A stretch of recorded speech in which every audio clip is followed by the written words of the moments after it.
Visit licensureexams.com and try our samples completely free of charge. Hello and welcome to our Licensure Exams podcast. I'm Stacy Frost and I'm here with my co-host, Dr. Linton Hutchinson. Hey there, everyone. A big shout out to all our amazing therapists in New York. We saw a surge of New York listeners last week, so it looks like a bunch of you are gearing up to take your licensure exam. So good luck to all of you. And remember, it's in there. Yep. In this episode of our Demystifying Disorders series, we'll be taking a look at treatment interventions for co-occurring disorders, which are also called dual diagnoses. And this term is used when the client has both a substance use disorder and a mental health concern. That's right. The treatment approach for co-occurring disorders is a wee bit different than the methodology you would use when treating someone who only has a substance use disorder or only has a mental health concern. When someone is struggling with co-occurring disorders, it's like trying to solve a puzzle with multiple layers. You can't just focus on one piece and expect the whole picture to come together. It's a complex situation that requires a comprehensive approach, tackling both conditions at the same time. Now, if I know you like I think you do, Linton, you've probably got a great visual analogy for this one, don't you? If I can remember what it is. But yes, dear, yes. Imagine your client is on a journey and they are carrying two heavy bags. One is filled with mental health challenges and the other one with substance abuse issues. The treatment you provide is like a guide that helps the client learn how to manage and juggle the weight of both bags at the same time, teaching them the skills and the strategies to cope with the psychiatric symptoms without relying on substance use, which would end up making their load even that much heavier. By having your client address both issues hand in hand, they can start to find a balance and work towards a healthier, more stable state of well-being. It's challenging, but with the right support and tools provided by you, your client can make progress and find a way forward. That's right. And it's really important to understand that there's no one-size-fits-all treatment plan for clients with co-occurring disorders. Every client is going to have a different set of needs. Typically, though, individual therapy is recommended for the mental health issues, and group therapy is often recommended for the substance use issues once your client has been stabilized. Treatment may be in an outpatient or an inpatient setting, and families may be involved at the client's discretion. For example, they might be invited to counseling and provided with psychoeducation. So, Stacy, what are some of the evidence-based interventions recommended for treating co-occurring disorders? Exam makers go ape for anything that is evidence-based. You mean like your love for extra wasabi on your dragon rolls from Publix? Nice try, Stacy. Are you sure Publix isn't sponsoring us? Linton, dream on, dream on. I don't think getting free sushi for life is in our future. Oh, God, wouldn't that be neat? I'd really like that. I would too. Yeah, really. So what are some of the evidence-based interventions, Stace? Okay, so first, a strong therapeutic alliance. This is one of the most important tasks when you're starting work with a client who has any kind of mental health concern.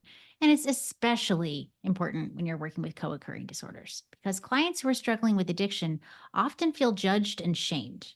And they might have experienced negative reactions from loved ones and peers because of their substance use. And as a result, they expect therapists to probably also have that judgmental mindset. Yeah, I can see that. It's extremely important. Yeah, it's extremely important for therapists when working with dual diagnosis clients to demonstrate unconditional positive regard.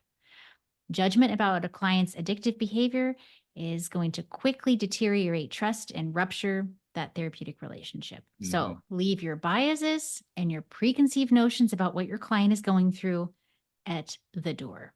Right. Well, when it comes to helping any client that has co-occurring disorders, motivational interviewing is another really powerful evidence-based intervention. It's like having a heart-to-heart conversation with someone who's standing at a crossroads, unsure of which path to take. Imagine You've been diagnosed with a mental health condition and a use disorder. You might feel torn. Part of you wants to make a change, but another part is still resistant. That's where motivational interviewing comes in. If you don't know already, motivational interview is a method that helps clients navigate that ambivalent feelings about making any kind of change. It's not about trying to force them to do something they're not ready. For example, instead, it's about creating a safe space for them to explore their goals and what they truly want for themselves. Okay.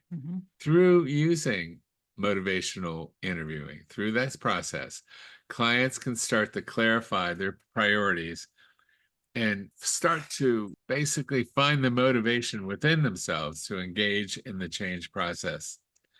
In a way, it's bypassing all the resistance that they have, and it helps them to take those first steps towards managing their illness and providing and improving their well-being. Motivational interviewing can be a real effective tool in empowering them to take charge of their own recovery. And that's actually what you want. Exactly. Contingency management is another approach to consider, and it's a behavioral approach based on the concept of operant conditioning. Remember learning about B.F. Skinner's experiments with rats? That is what we're talking about here. Contingency management provides rewards and incentives for desired behavior, like abstinence from drugs. Now, Linton, this reminds me of a story. Didn't your parents put you in a Skinner box in the 50s? Have you been talking to my sister? Yes, we've had some very interesting conversations. I'll bet. But no, they never did that. They did put me in a straitjacket to keep me in a crib, but I still remember it to this day. I can remember right now trying to free my tiny little hands and feet as a baby. But it's a world apart from a Skinner box, Stacy. Somehow I get the feeling it may have had the same effect. Hey, watch it. We're talking about interventions for co-occurring disorders, not me and my childhood Houdini skills. All right. Fair enough, Linton.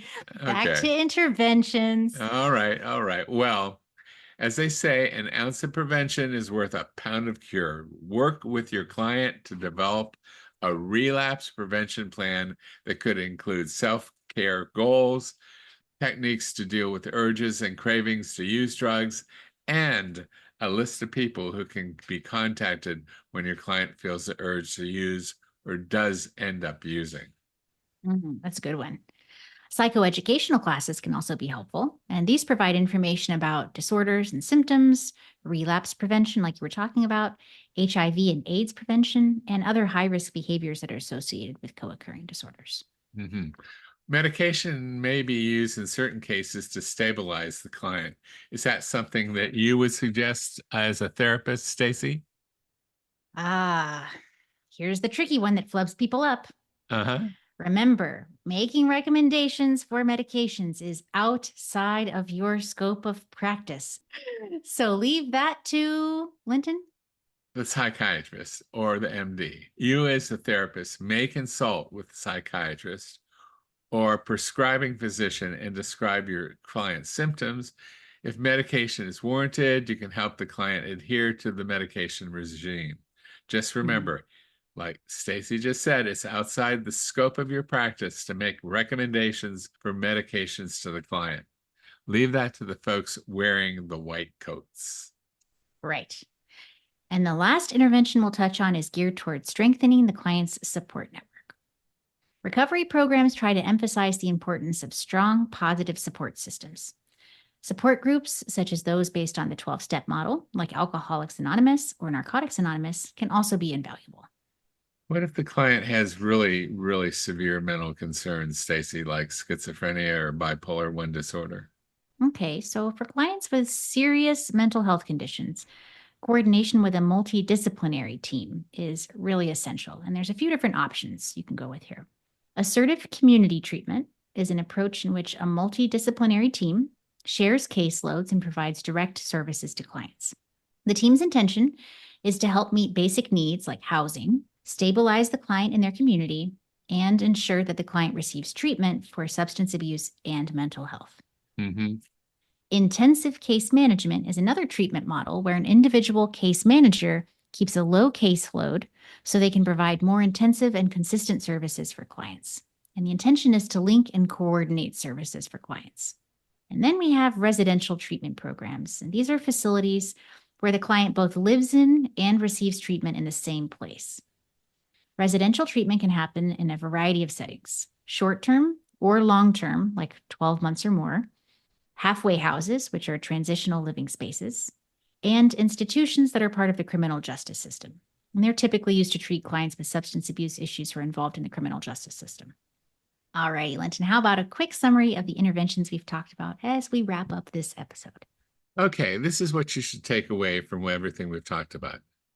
Co-occurring disorders require the integrated treatment of both the substance use disorder and mental health disorder simultaneously. The goal is to help clients manage psychiatric symptoms without using substances. Again, there is a not one-size-fits-all treatment approach. Individual and group therapies are commonly used, and families may be involved. So as you prepare for your exam, you'll need to read the client's case study very carefully to determine what techniques that should be used. Mm-hmm. So, important treatment elements include establishing a strong therapeutic alliance and demonstrating unconditional positive regard, using motivational interviewing to build motivation for change, applying contingency management techniques to reinforce positive behaviors, develop a relapse prevention plan, provide psychoeducation about disorders, and strengthen the client's support system. For clients with severe mental health concerns, it's important to coordinate with a multidisciplinary team using assertive community treatment, intensive case management, or residential treatment facilities. Boy, that was a mouthful. Thank you, Linton. It was. You're welcome. Take a breath, and take a bow. I will. And thank you to all of our listeners out there for tuning in today, and good luck studying. And as we always say, remember, it's in there. It's in there.